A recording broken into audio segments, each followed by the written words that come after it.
transcript up as well.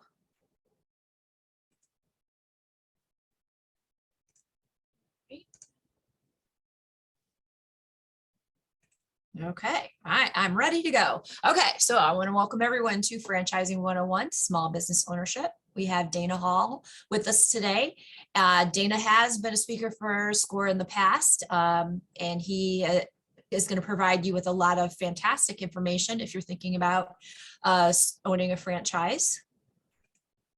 I just wanted to give you a little bit of information about SCORE ahead of time, because we do find that about 50% of our attendees are SCORE clients and the other half are not. So SCORE has two basic components. There's an educational component, which you're attending today, webinars, and there's lots of educational materials on the website as well. The major part of SCORE is mentoring. Our mentors are volunteers, and they come from a wide variety of different background and experiences. Our mentoring is always free and confidential. The volunteers are doing this because they want to give back to the community. And they help folks that want to start a business or are already in business. There is no limit to how often you can meet with a mentor. You can create a relationship and keep that relationship going well into the future. If there is any reason why we can't help you in the local level, because the nice thing about SCORE is that we're a national organization. We can go from the local to the district to the national level to seek information for you to help you with your business as it grows. How do you get a mentor? Well, super easy. You can go to one of the websites listed here, and I will put those in chat after I finish my intro. Those are the chapters in our district. You can put a note to me in the chat and I will have the right chapter reach out to you to schedule you with a mentor.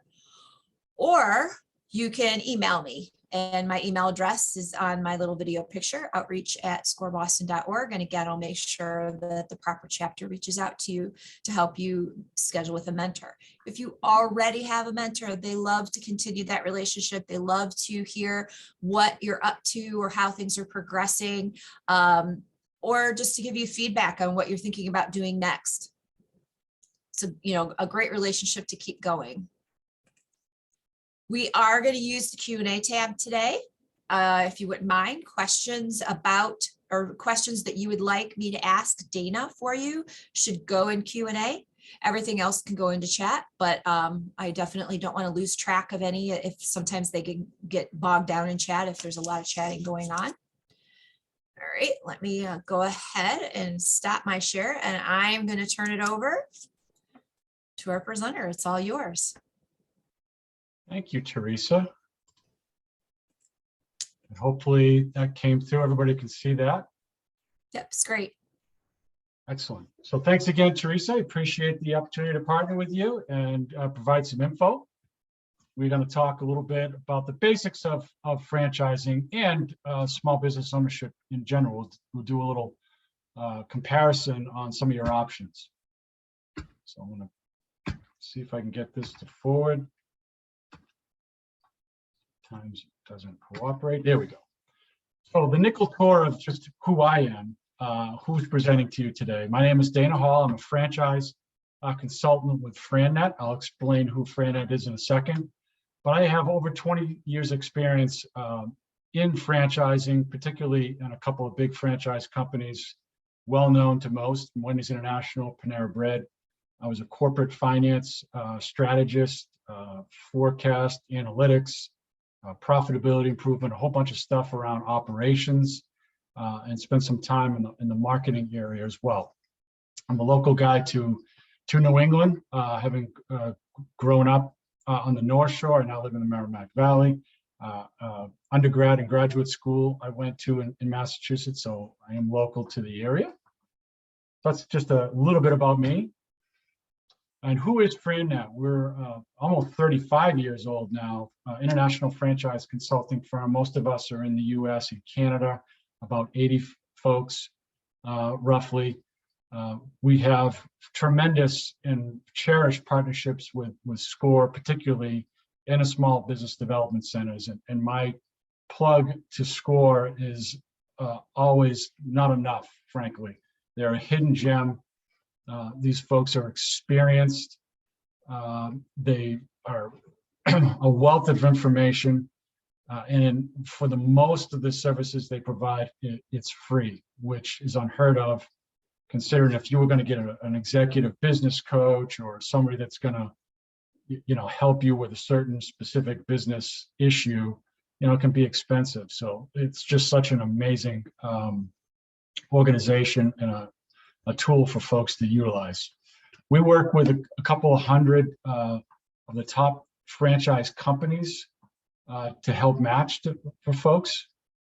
So we vet those companies that we work with. And, we have really good funding companies also that we help clients with.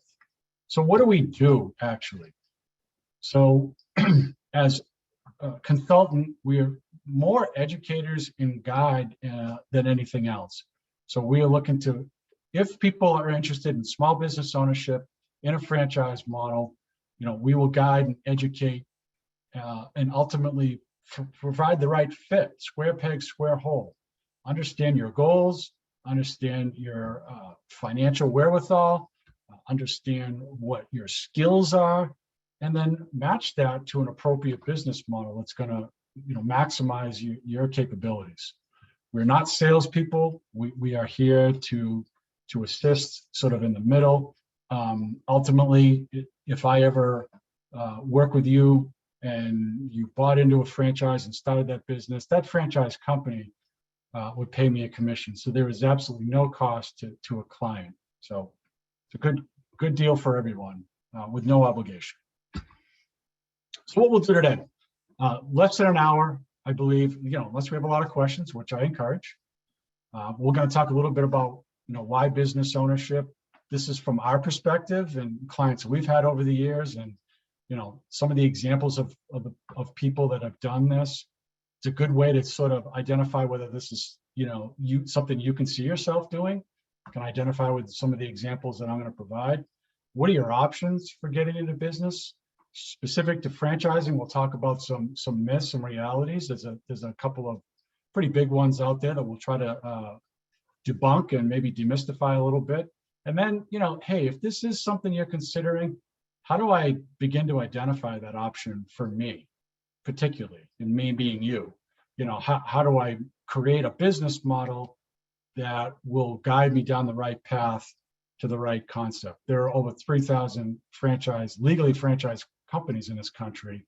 That's daunting. That's a lot of options, and certainly not every one of these companies is going to fit, every potential owner. So we'll talk about that. So why business ownership? What are the common themes that people come to us with? So the top bucket is just, your version of success. So in your own mind, in your, on your notepad, when you're creating, these pros and cons and creating what success looks like for you, and it's going to be different for everybody. These are some of the common things that people over the years, time and time again, at any given time, I've got 8-10 clients, invariably 3 or 4 of these are going to be in there. I'm not fulfilled in my current job. I have no flexibility. I'm told what to do every day. I just, I have these parameters, these guardrails. I have no independence. I want to control my own destiny, do it for myself. One of them that you might not consider is layoffs. I've had a number of clients that said, look, I've gone through this, and not picking on their old company necessarily. Look, things happen. Companies get bought, sold, there's mergers, there's a variety of reasons. But the end result is, and I've been through it once, it's traumatic, to get laid off, be out of work. And you do that a couple of times and you realize, I don't want to do that anymore. The financial security, and ultimately you have to earn an income. So money is certainly a driving factor. Your calculus on these things is completely, going to be your own situation. But these are very common things, motivations, reasons why folks come to us. So what are some of the concerns that those same folks have? Well, a job is safer than a business. And oftentimes that is true. But if you consider the layoff and somebody that maybe is in an industry that happens more than other industries, maybe it isn't safer. We talk a lot to folks about, why you have a job. And that sounds silly, right? You have a job because everybody's got to work, you got to make money. But there's also other fulfillment components of work. And, oftentimes a job isn't necessarily safer in that if you want to replace income and you have your own business, maybe you have more control over that. Maybe, maybe not. It's just something to consider. The economy, there's never necessarily the perfect time. I mean, again, you could look at this both ways. When the economy is strong, sure, why wouldn't I want to start a business when the economy is strong, when people have money and people are, banks are lending and all of that? You could look at that. Well, things, get more expensive when things are good as well. And when they're not so good, well, is anybody actually spending money? It's always going to be a yin and a yang there. There's never necessarily a perfect time to start a business. Money, costs a lot to start and run. One of the things that we'll debunk later is this misconception in the franchise small business world that you have to have hundreds of thousands of dollars to be a business owner, and that's simply not true. We'll talk about that later. Knowledge. Hopefully that's why I'm here as a resource to folks. But cheapers, there's an analysis paralysis, or it's so daunting I won't even start because I don't know what to do or where to look or how to figure it out. And then the skills part of it. A lot of people look at what they do and say, I've never owned a business. Wow, those are different people. I could never do that. And what people don't realize is that a lot of the skills that you've acquired from your past, whatever you've done, there's a lot of transferable skills that people have that can apply to a small business. And that's part of the matching process that we go through to make sure we maximize your past, your skills, your education, your experience, all those sorts of things. So all legitimate concerns, yet there are other ways. There's also a positive and a flip side to look at all those concerns as well. So what are your options? Hey, you know what? I do think I want to strike out on my own. You can start your own business from scratch. You have something in your mind's eye. You've got a concept. You've got an idea. You start it from ground zero on your own. You buy an existing business. Think about a house. Not every house is a new built house, right? Especially in the Northeast. So you can buy an existing business just like you buy somebody else's house. Or you can invest into a franchise model, the third option. So let's talk about some pros and cons here. This is just to give you some food for thought more than anything as you're considering this. Advantages, disadvantages. Starting your own business, you have all the control. You get to make all the decisions. You're the boss. It's certainly great for folks that are really creative. They've got a vision for something, and they don't want to be boxed into something that somebody else has created. There are certainly no rules. You make them. Largest upside, but there's also the flip side of that we'll get in a minute is oftentimes I don't have any hard statistics, but generally speaking, there could be a higher failure rate in those as well. And you can build a business from your passion. Teresa and I were talking about this earlier. A little bit of a cautionary tale there around passion. It has to still be a viable, good business, even though it's something you're passionate about. That doesn't translate all the time into a successful business. But certainly, if you can marry those two, that's tremendous. So that's certainly an advantage. The disadvantage is you've got to create all those systems.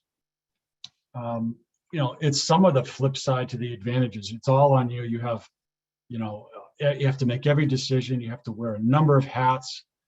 You have great people at SCORE, certainly, that can assist, but it can be daunting. There is a lot to be able to do on your own and to consider. There are limited financial options, unfortunately. The days of sort of having a business plan and a great idea and a PowerPoint and a pitch deck or whatever, and going to a bank and saying, hey, can I get a business loan? That kind of lending doesn't happen all that often anymore. There's a slower ramp up because you've got to kind of trial and error on your own and figure these things out, which takes time. And again, potentially that failure rate without an established business model can be there. So just some things to think about, not an exhaustive list. So what if I wanted to buy an existing business, a coffee shop, somebody else's consulting practice, whatever it may be? A lot of what these advantages are, I'll preface it by saying the word good. So a good business ought to have positive cash flow. It hopefully has goodwill among customers and also your employees, if you're acquiring or assuming employees from that business. A big one is it should have actual financial results, tax returns, profit and loss statements, records that demonstrate its track record. So that is a huge thing because there's a knowledge there. There's a background to it. It is attractive to lenders because it has been an existing established business. Hopefully there's a market established with a customer base, maybe some employees in there. Hopefully that owner has documented some of what they do and how they do it. So the system's there. And even in some cases, the owners will help finance it, depending on the situation. So what are some of the disadvantages? Well, when I said good, as my preface before, what if it isn't so good? What if it does not have positive cash flow? What if there is some bad will among customers and employees? Maybe it's an owner that's been a little bit absentee the last few years, so the business has floundered a bit. Does it have any training or support? And what's worse, does it have poor training and support? You got to worry about employees potentially leaving because they're linked to the owner or whatever the case may be. It will cost more. So this is the whole sort of buying something that's existing versus the sweat equity. So if you can imagine somebody that owns a business that's operated it, grown it, and developed it over a number of years, if they're going to sell it, they're going to hopefully expect that all that work has created equity, and they want that in the form of a purchase price. Just like a home appreciates in value, a good business should as well. So it's going to cost you more to buy that existing business. Not to oversimplify it, you'll hear oftentimes that the multiple of cash flow, so X times what that business generates in free cash flow a year, 2, 3, maybe even 4 times would be the potential purchase price. So that's oversimplifying it, but you get the sense and you get the idea that it can be potentially costly to buy an existing business. The two things to really hone in on this one more than anything is, how do you price it? It's really difficult for the average person, no matter how smart and skilled they are, to know exactly what that business is worth. So as I just talked about, it's expensive and maybe a high debt service, really understanding how to price it. You need expertise. You're probably going to need, attorneys and potentially CPA folks, business evaluation folks to help with that, so you're not overpaying. And the final one is this hidden seller motive. Why is this? These are questions you need to ask if you're considering this route. Why is that owner selling?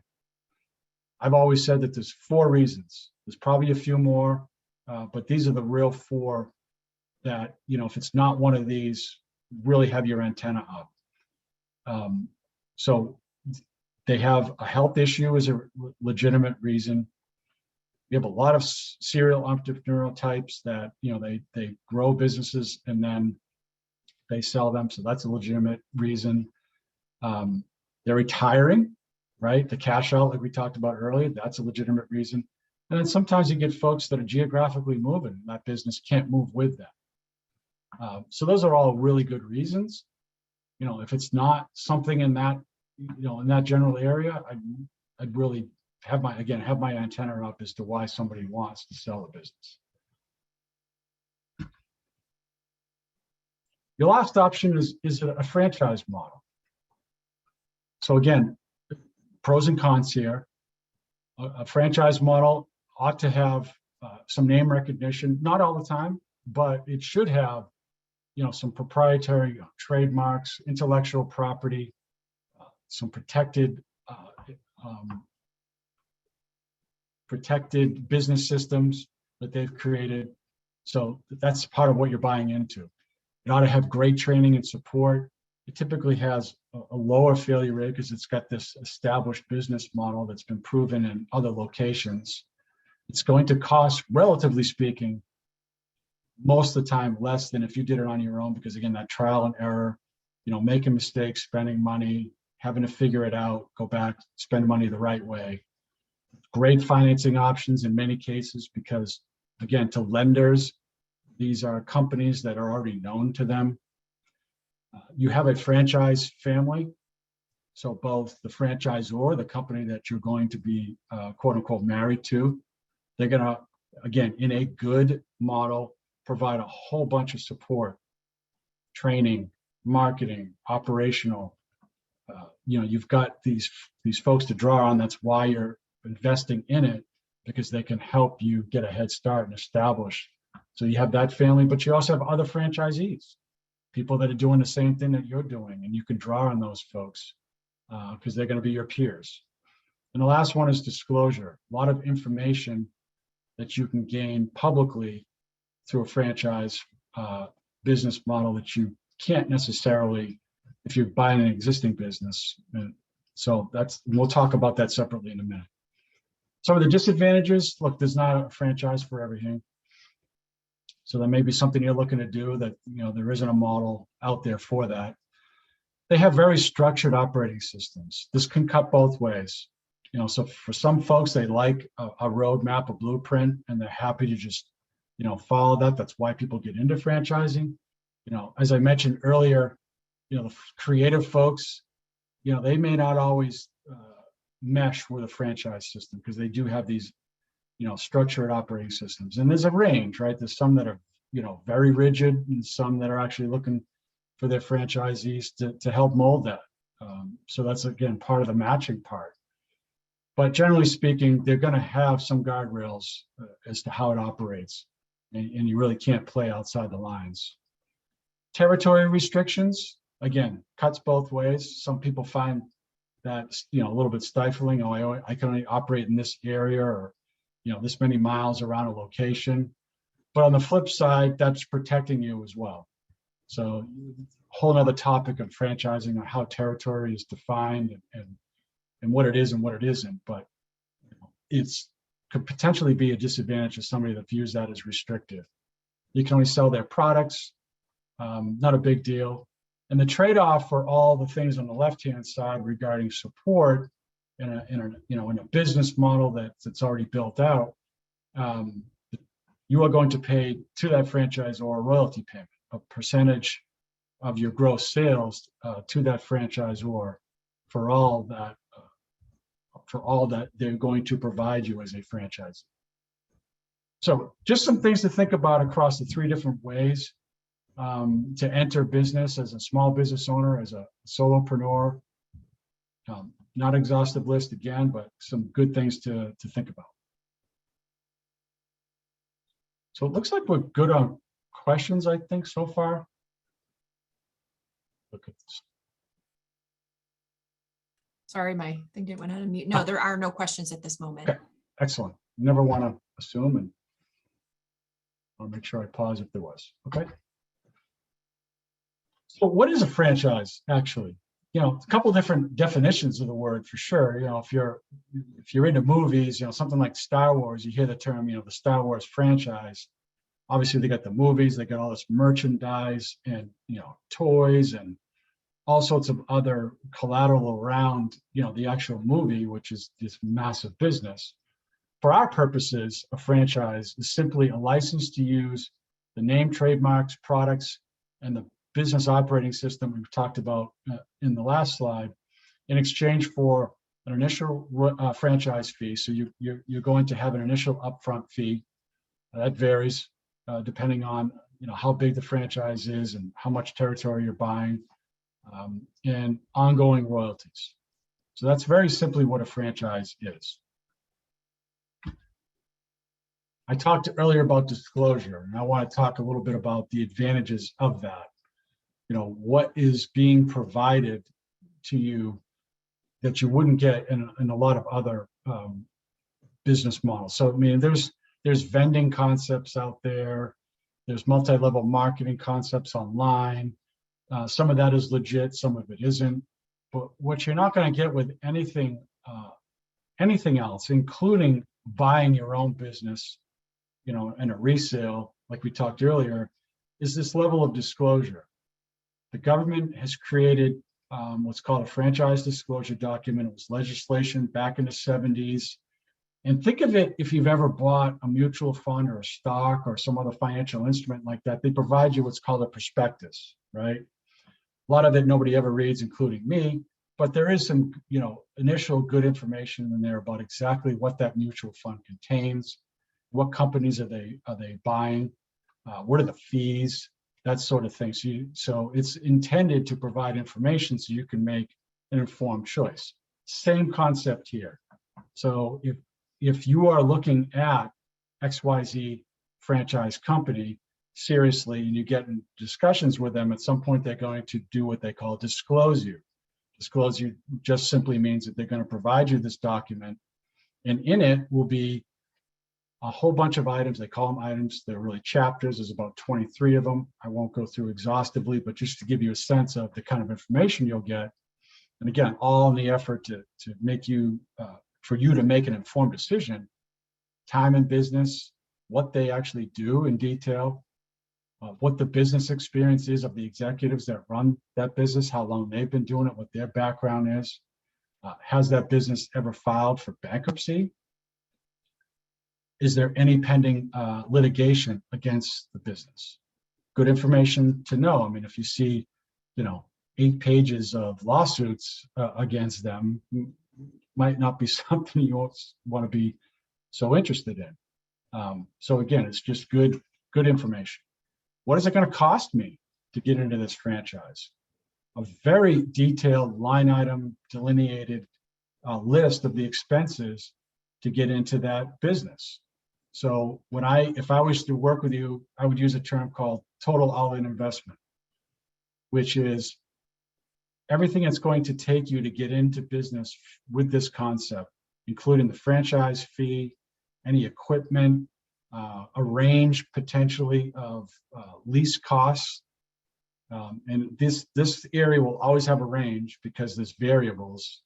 If it's a bricks and mortar based concept in Boston versus Omaha, Nebraska, likely what it's going to cost you for rent in Omaha is different from here. So there is a range, but it'll give you a very good sense of what it's going to cost.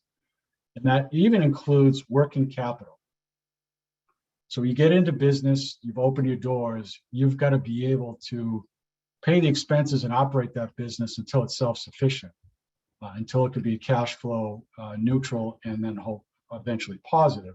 So you need working capital. You need money that you can continue to operate the business. And it's going to give you all of that. So it's total investment, what it's going to take for you to get into business, open the doors and operate it for a set number of months. So again, very good disclosure. It's going to explain to you the royalties, how much it is, how they're paid, how it's calculated, when you have to pay it, all that sort of detail. The franchise contract itself will be in there. It will define what territory and what you are actually buying. So whether that's a set number of households, if you're a residential cleaning business, for instance, if it's defined by actual zip codes, again, if it's a location-based concept like a gym or a nail salon, it's going to say, you're protected 4-mile radius around this. We won't open another one. Another franchisee won't open right next door to you, kind of thing. It's going to have a lot of boring stuff around renewal, termination.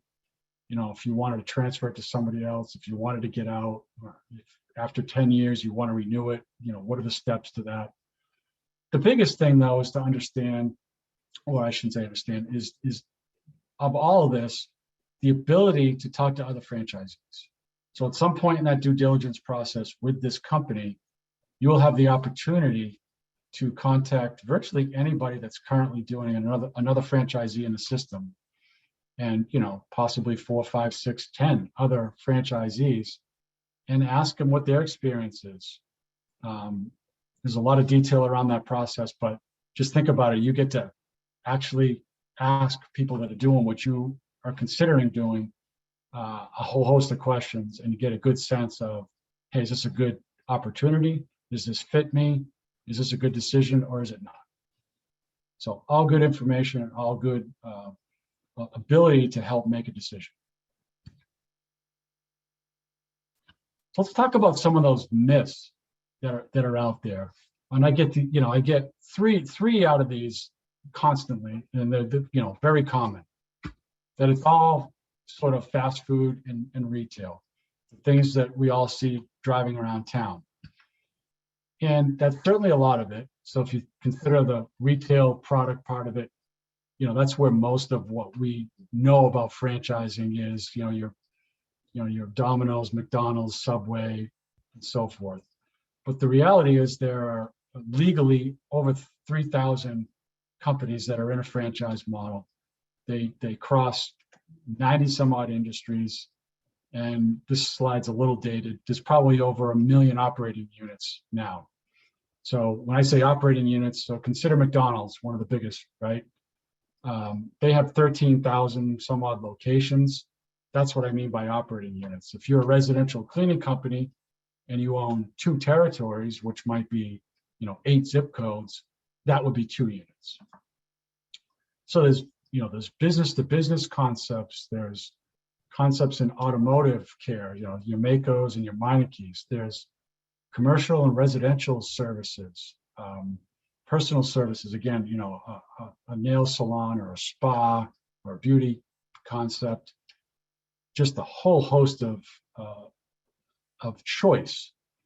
And if you consider some of the different industries by, some of these other buckets, demographically, senior care is a huge booming business with baby boomers, aging. That's going to happen for the next 30 years. A whole host of franchises in that space. Companies that modify and let people age in the home.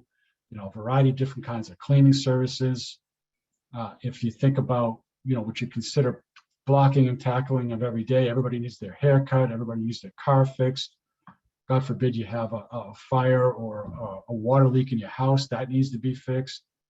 And if you just think about B2B, there are coaching concepts. Any small business needs a website and some SEO help and digital marketing and all that sort of thing. So this is just a small smattering of the different kind of franchise concepts that are out there beyond just, French fries and pizza. So when we talk about this is more about what sort of happens behind the scenes. So I always say, everybody wants to be, most everybody wants to be, proud of what they do, the service they provide, their skills, the product that they offer. But if you think about a lot of the concepts in franchising, I think we can all agree that McDonald's doesn't necessarily provide the greatest food. It's not gourmet, it's functional, it serves a purpose for a certain time of the day or a certain population or whatever, but it's not necessarily just about the product. So what is it that they do so great that makes them a multi-billion-dollar company? And it's really about the systems. They took one location, perfected it, and then replicated it. And they did that by having tremendous marketing. They're great trainers. Most people don't realize that a good chunk of the executives in McDonald's, they started out as either line workers or assistant managers in training at the site level, and these people trained and learned and worked their way up. They're great at selecting real estate and where to build these things. They're obviously good sales folks. They're phenomenal logistical and operational folks, right? So they've got a system that's perfected, time and motion, what kind of product to use on what surface when they're cleaning. it's all documented. So they have this operational playbook, and then some of the other back office stuff, which sounds like nothing, but when you're a business owner and you're trying to operate and grow the business, but you've got all these required functions like accounting, like hiring people, like managing them, not having a process to do all that can be a huge drag. And next thing you know, you're spending all your time on that and not growing the business. So again, franchising is often about the business systems that create the success, not necessarily always that it's the best product or it's the best service, candidly. Yeah, we're not very innovative and generally in franchising. So this is not where you're going to find like the next Apple Watch or Apple kind of product. It's not that kind of environment. What you'll see is that you'll oftentimes people talk about competition as not being good. What franchising does is they go into a market and they can scale and they can replicate and they can open multiple locations to gain market share. And they often look at competition in a different way. They look at it as, okay, that's where the market for something is. Do I need 100% market share? No. I mean, again, going back to McDonald's, they're the biggest, fast food hamburger joint in the country, but they probably only have, 6 or 7% of that entire market, which is a huge dollar amount. But it just means that there are plenty of other operators that can be in that space. The Burger King, Wendy's, we could go on, and they just, you can, if you have a good system, you can gain your market share. So you can see that, it's a little bit counterintuitive. One of the things when I worked for Wendy's years ago and helping determine where those locations should be, there's all these heat maps and there's, traffic patterns and demographics, and that was all important. There was a whole list of things, and it would determine where a location should go. But one of them is the competition here, because that determines that there's actually a market for it in that area. One of the biggest ones, we talked about it earlier, the idea that you have to be a millionaire or every franchise requires hundreds of thousands of dollars of investment. There's certainly, plenty of those. But the reality is, at least with the companies that we work with, I'd call it 3/4 to a third, 2/3, somewhere in there, are companies that your total all-in investment is somewhere in the $100,000 to $400,000 range. Now, it's all relative. To some people, that's still an enormous amount of money that could, they could never come up with or stomach that. But it is more approachable than I think most people considered, and it's not all $1 million investments to be a franchisee. So if I was to do that, what does that really mean? So say it was a $100,000 investment. Does that mean I have to write a check for $100,000? No, it's just, again, I use the home analogy. Typically, these franchise companies and the lenders are looking for somewhere under 25 to 30% liquid. So that would be, cash out of pocket. And then you can finance the rest through, small business administration loans, conventional loans. There's a variety of ways to do it. But suffice to say, you don't need to invest, cash, for any of these businesses. You don't need to come up with all of it. There are ways to fund it. And here are a few of those. Certainly savings, the rich uncle or partner, that always helps. Using the equity in your home, that's a fairly common one. There's some advantages to that. A securities-backed line of credit or a portfolio loan is just simply if you had value in stocks and bonds that you hold, you don't have to necessarily sell them to grab the money to fund it. You can take a loan against the value of those. So what's great about that is it doesn't trigger any tax event. You're not selling anything. You're simply taking a loan against it. And like any other loan, you pay an interest rate for the utilization of that credit. Again, especially in resale, there are concepts, or I should say, instances where seller may be able to help finance on a resale. But the one that most people don't know about, I certainly didn't when I started doing this years ago, was that you can utilize a 401k, an IRA, anything, any of the what they call defined contribution plans. My wife happens to be a teacher, so that's a 403b. So it's just 401k for government folks. You can utilize a portion of the value in there, tax and penalty free from the IRS. So this is a program that's been around for almost 40 years. It's called Rollover for Business Startup, which proves the IRS does have a bit of a sense of humor because the acronym is ROBS. But what it allows you to do is to take some of that money without any penalty or without any tax implication if you invest it into the business to start a business. So they allowed this so the economy could grow, so they could create jobs, and people could unlock some of the money that they had in their savings in order to fund a business. So it's a really great program. Most folks don't know it exists, and I'd say half of the clients that we work with will utilize a portion through that program. And these are just some of the companies that have been around forever that do this. Benetrends is the one that actually created it some 40 years ago. Another counterintuitive, potentially, myth is that, you know, the more I invest, the more I can expect to make. And certainly if you're going to invest $1 million, you would hope that you've got a very strong return.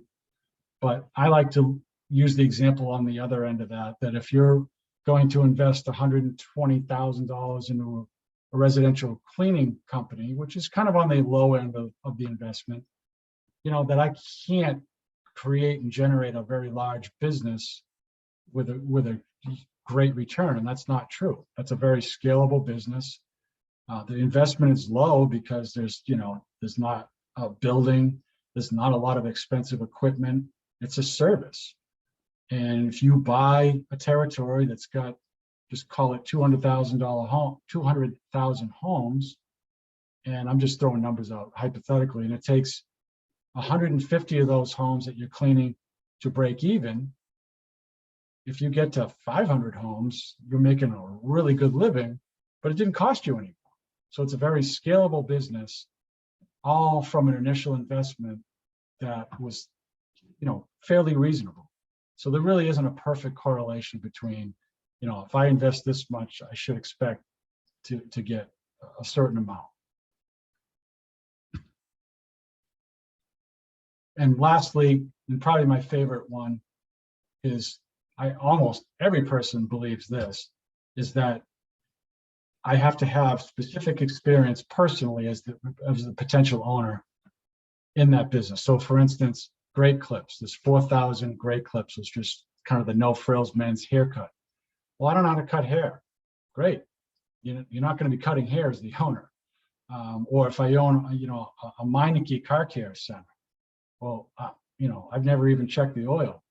Fine. We're going to hire ASC certified skilled mechanic technicians to do that. What franchisors typically want, not in every model, but 9 out of 10 times, they want folks that first of all will buy into the system and execute their system and focus on being the owner and bringing those transferable skills that they've had from whatever their past is, corporate or otherwise. So can you hire and manage a team? Can you develop them and train them? Do you have good marketing skills? You have good sales skills? Are you a people person that's not afraid to go out, shake hands, network with people? Are you great with numbers? Can you financially manage a business? All those sorts of things. That's what a franchisor is looking for. They're looking for business people. What the business actually does, and again, not in every case, but generally speaking, you're going to hire employees for that. And, the franchisor is going to train you as the owner on at least enough for you to understand what it is that's done every day. These are the things and the skills that franchisors are looking for. The training for you as an owner is going to be there as well. So I hope that sort of debunks the idea that you've got to be some sort of expert. You should have some interest in it, for sure, maybe some general knowledge of it. But being a mechanic for 20 years is not required to own a mining key.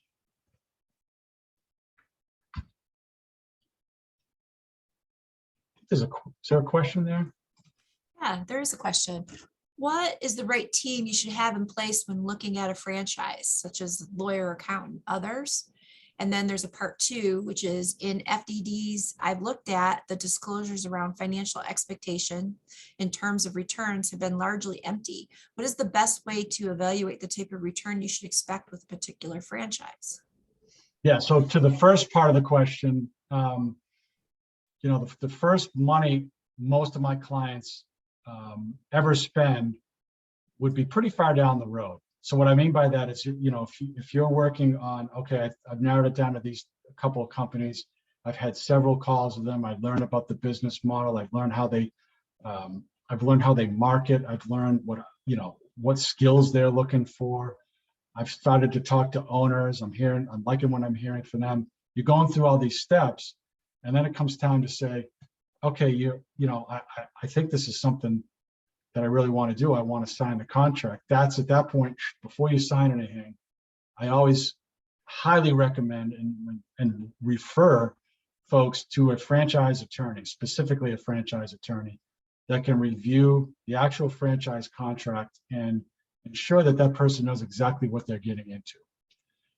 As far as, the accountant part, certainly you should have somebody helping you set up the business correctly. So whether it's a incorporation, an S Corp, a C Corp, an LLC, if you're going to do a rollover, for instance, it has to be, I believe it's an S Corp. It's an ERISA kind of thing. So yeah, you should have a franchise attorney review the document before you sign anything, and probably somebody on the accounting tax side to ensure that your business is set up properly on the front end from a legal and a tax standpoint.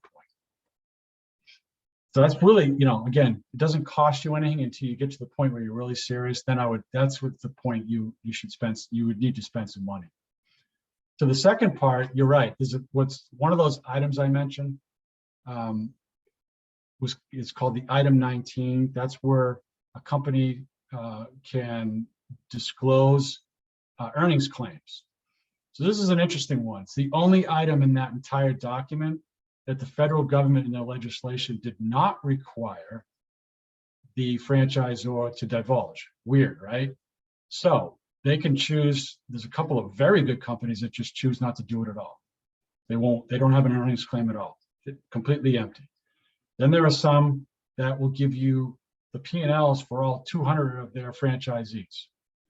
Just an open book. And then they got everywhere in the middle. And everywhere in the middle, what you got to be careful of is sort of the cherry picking concept. So they'll give you, okay, I got 200 franchisees. The top 25% do revenue of 1.2 million. Great. What do the bottom 25% do, right? And you may not find that in there. So you got to definitely have a skeptical eye on that item 19. What is it really representing? You're going to put that, whatever, hopefully there's something in there, depending on the concept. If there is not, it's really going to come down to talking to those other owners in that validation process I talked about. So you're going to need to get a similar, story response, get a good feel vibe for the other 6, 8, 10 franchisees that you talk to about, what you can expect. Like anything, if you call 20 franchisees, half of them will never call you back. 5 of them will act as though, they work for the NSA and they can't reveal it. But then you'll get 5 or 6 people that'll just tell you, hey, this is what I made last year. This is what it cost me to get in. This is what you can expect. So there's a little bit of work there and trial and error, but whatever is in that item 19, coupled with what you are hearing from other franchisees in validation, will be critical to filling in and feeling that you can get to the number you need to in terms of earnings.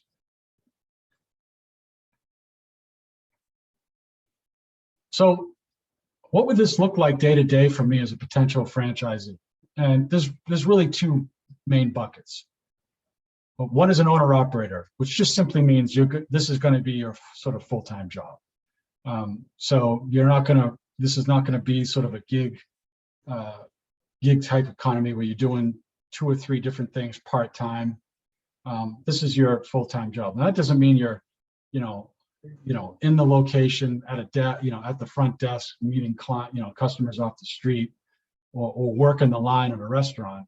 But what it does mean is, whatever your role is in the business, if you're business development, you're out there every day, meeting with potential clients, or you're hiring and managing people, whatever your role as the owner is going to be in that business, you're actively doing it every day.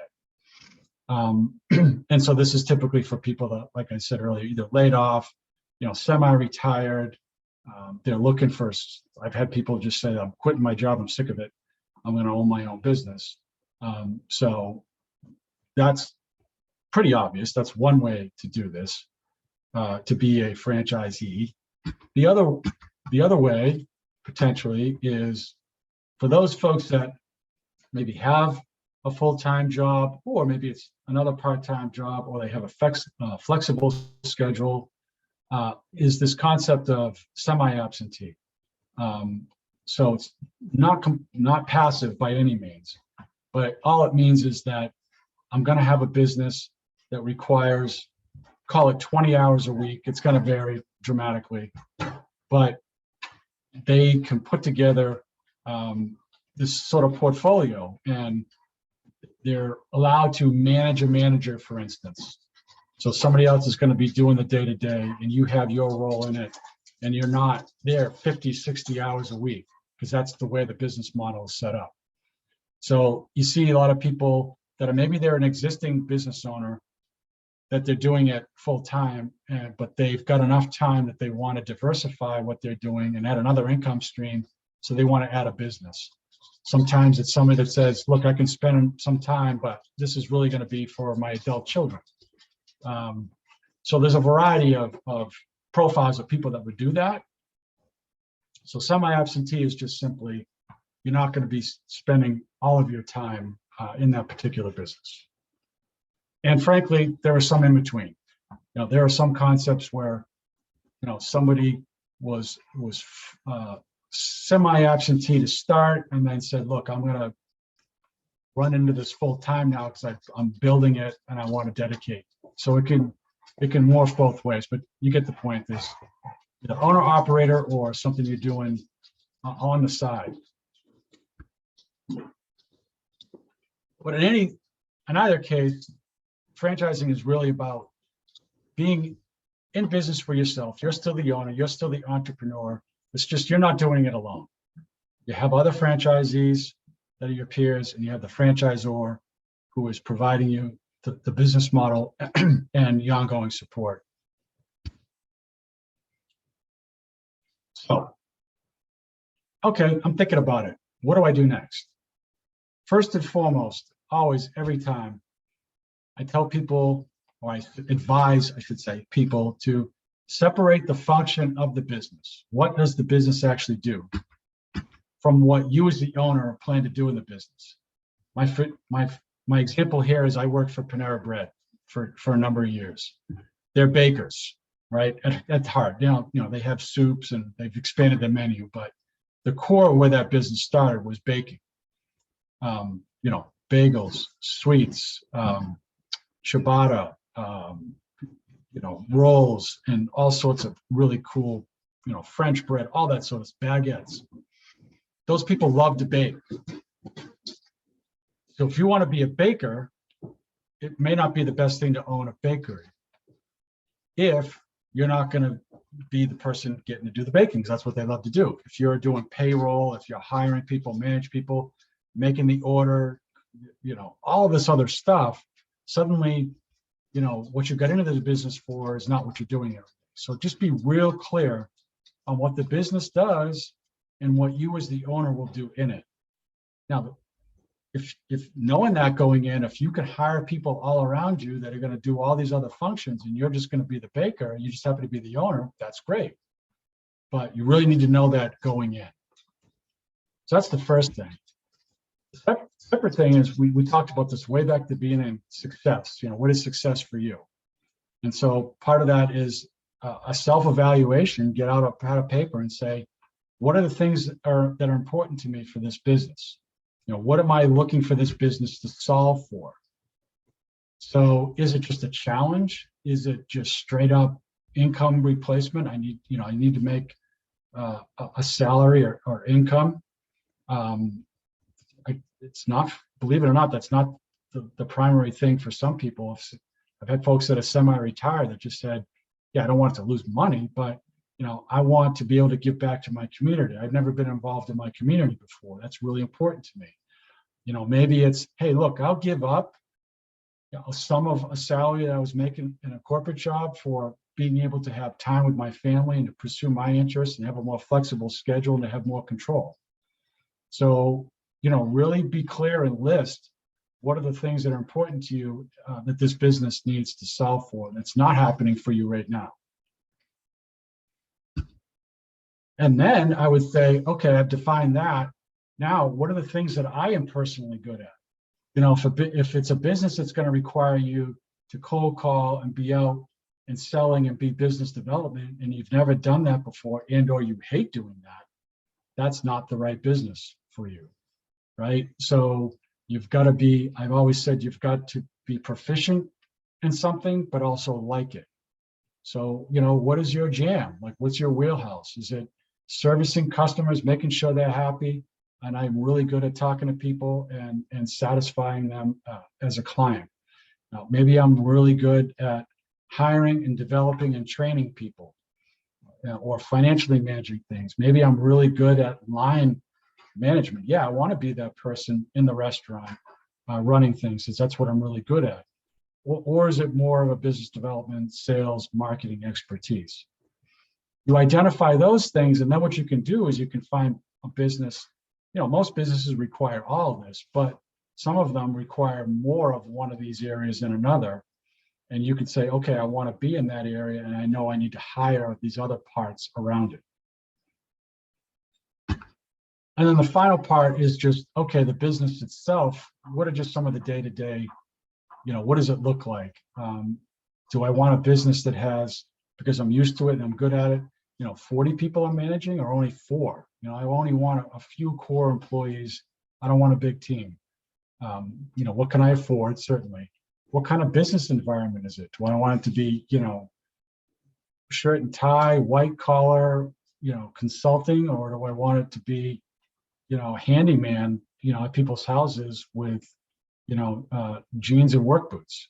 Do I want to do this full-time or part-time, or the number of units? Do I want weekends, or I want to avoid weekends? Do I prefer a service, or do I like a tangible product? All these questions to build out what I call a business model that defines, and it doesn't have to be perfect. It's a way to narrow down.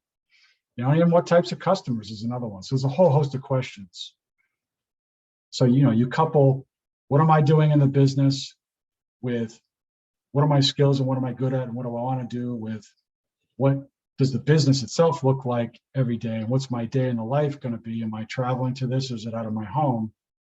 And that will narrow things down dramatically and give you a really focused number of businesses to consider. So I know it's kind of an abrupt end, but it gives you a sense of how to start thinking about it. I know it's a lot of information. Always here to help. If you want to scan that little QR thing, there's a series of questions there. We have an evaluation. I can send you and I think, or maybe Teresa was probably going to make this available to you so you can review if you have to. But this is all my contact information. Happy to chat with anybody, no obligation on any of this at any time. Should something, come to mind later on, and I want to obviously make sure I answer any questions before we leave as well. Yeah, I don't see any questions posted right now. I will repost just in case somebody joined late, where to find the recording, and that'll probably be up by tomorrow. So that's where you're going to find the recording of today's presentation. And I still don't see any questions posted, so I guess we'll go ahead and wrap it up. And thank you, Dana, for another fantastic presentation full of tons of information for everybody. And I hope everyone has a great rest of your week. And I hope you join us again at another webinar. Thank you. Teresa, thank you so much. Bye.